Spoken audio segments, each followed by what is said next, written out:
প্ৰথম কথা হ'ল যে বিজেপি চৰকাৰখনে নাৰীজনিত যিবোৰ সুৰক্ষা প্ৰদান কৰিব লাগে সম্পূৰ্ণৰূপে ব্যৰ্থ হৈছে। বিগত 2 মাহত 23টা নাৰীজনিত অপৰাধে বিজেপি চৰকাৰখনৰ যি ব্যৰ্থ স্বৰূপ সেই স্বৰূপ ইতিমধ্যে উদঙাই তুলিছে।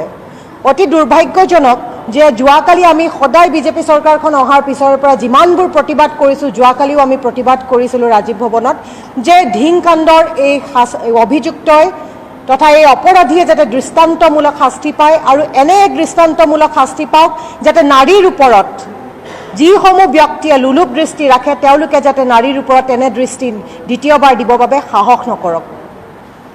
এতিয়া কথা হৈছে ৰাতিপুৱাতে আমি যিটো বাতৰি পাইছোঁ তাৰ বিষয়ে বৰ বিশেষ একো ক'বলগীয়া নাই, কিন্তু ৰাইজ সুখী হৈছে গম পাইছোঁ যে মৃত্যুবৰণ কৰিছে ধিংকাণ্ডৰ অভিযুক্তই। আৰু এটা কথা ৰাইজ সতৰ্কও হ'ব লাগিব যে কোনোবাখিনিত হয়তো চৰকাৰখনে বাহবাহী ল'বৰ বাবে হয়তো যাতে ভুৱা এনকাউণ্টাৰ কৰি নিৰ্দোষীয়ে যাতে শাস্তি নাপায়, কোনোবাখিনিত সেইখিনিও আমি ভৱিষ্যতৰ বাবে সতৰ্ক হ'ব লাগিব। আৰু এটা কথা হৈছে যে আমাৰ মুখ্যমন্ত্ৰীগৰাকীয়ে বাৰে বাৰে যেতিয়াই নাৰীজনিত অপৰাধ হয় তেতিয়া সাম্প্ৰদায়িক কিছুমান ৰং দিবলৈ চেষ্টা কৰে। আচলতে নাৰীজনিত অপৰাধত সাম্প্ৰদায়িক ৰাজনীতি কৰাটো একেবাৰে অনুচিত, কাৰণ প্ৰতিগৰাকী নাৰীকে তেওঁ ভগ্নী মাতৃ হিচাপে স্বীকৃতি দিব লাগে। আৰু যিগৰাকী পুত্ৰই নিজৰ ভগ্নী তথা মাতৃক সুৰক্ষা প্ৰদান কৰিব নোৱাৰে সেইগৰাকী কেতিয়াও সুপুত্ৰ হ'ব নোৱাৰে, তেখেত এগৰাকী কুপুত্ৰ। তেখেতে মন্তব্য কৰিছে যে লোকসভা নিৰ্বাচনৰ পিছত এনেকুৱা ধৰণৰ অপৰাধবোৰ বৃদ্ধি পাইছে। আচলতে কিয় বৃদ্ধি পাইছে, মই আপোনালোকক এখন ইণ্ডিয়া টুডে পেপাৰৰ এটা কাৰ্ড দেখুৱাব বিচাৰিছোঁ। ইয়াতে স্পষ্টকৈ লিখা আছে যে বিজেপি দলটোত সৰ্বাধিক নাৰীজনিত অপৰাধত অপৰাধী মন্ত্ৰী MLA আছে। সেইবাবেহে আজি যিবোৰ ব্যক্তিয়ে নাৰীজনিত অপৰাধ কৰিবলৈ ওলাই আহিছে, মুখ্যমন্ত্ৰীৰ কথাষাৰ একেবাৰে সঁচা যে লোকসভা নিৰ্বাচনত যেতিয়াই পুনৰবাৰ বিজেপিয়ে চৰকাৰ গঠন কৰিলে এইসমূহ লেতেৰা মানসিকতাৰ লোকসকলৰ আকৌ উদগনি জাগিলে।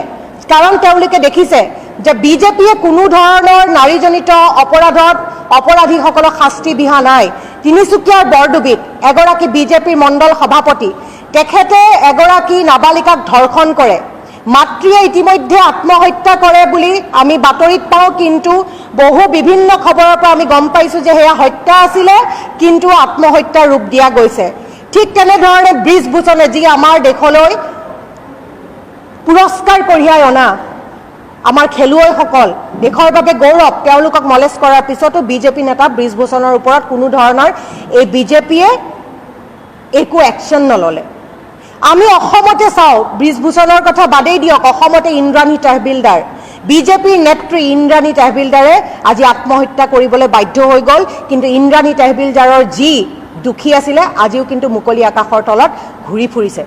গতিকে যিবোৰ এনেকুৱা মানসিকতাৰ লোক আছে বিজেপি চৰকাৰখন অহাৰ পিছত বৰ বেছিকৈ তেওঁলোকে উদগনি জগাইছে এইখন চৰকাৰৰ কাৰ্যকলাপে।